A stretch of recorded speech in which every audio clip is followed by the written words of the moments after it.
started. Hurry, Michael. Go through the... If ambition alone made things good, this would be the greatest video game ever made, and that's because it wants to be so much. It wants to be Halo for the Wii. It wants to break ground for online multiplayer on a console without much online multiplayer. It wants to be great. But although it does a lot of things right, this game can't quite achieve its own lofty goals. And it's a pity, too, because it comes so very close to being great. This is the Conduit 2 for the Nintendo Wii.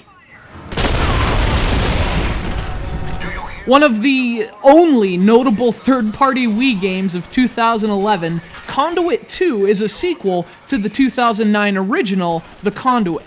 Whether they played it or not, Wii owners should remember that game well. It was one of the most hyped Wii games to date, if only because the team at High Voltage Software was putting genuine effort into it.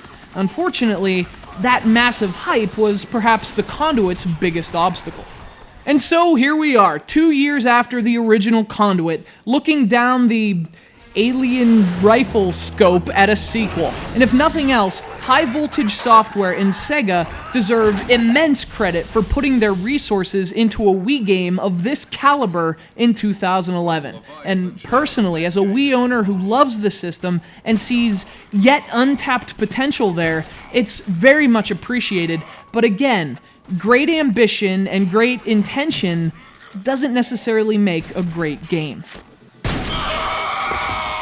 Conduit 2 picks up in the immediate aftermath of the original. Michael Ford is still on a chase for John Adams, some jerk who wants to use the power of an alien race for his own nefarious purposes. And it's again up to Ford to take down Adams in a story that frankly never has much appeal. This is a shooter in a very old school vein, focusing more on giving players cool ways to shoot aliens than telling them cool stories about aliens.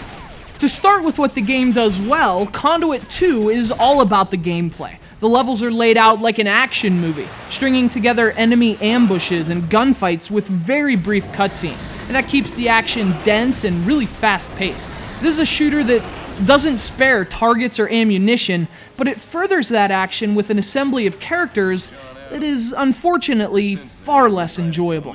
And that's one of my chief complaints about Conduit 2. For everything that looks awesome, there's something that looks generic, and in most cases, those are the enemies. The character design in this game is really hit and miss, and when it misses, Conduit 2 misses by a mile.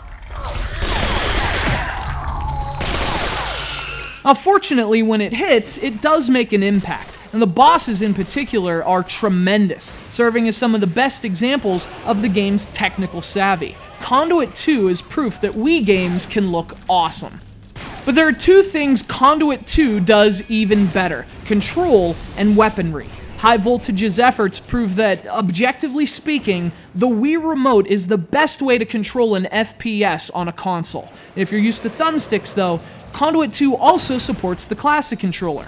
And no matter which way you go, you'll be shooting some of the coolest freaking weapons I've ever seen in a shooter.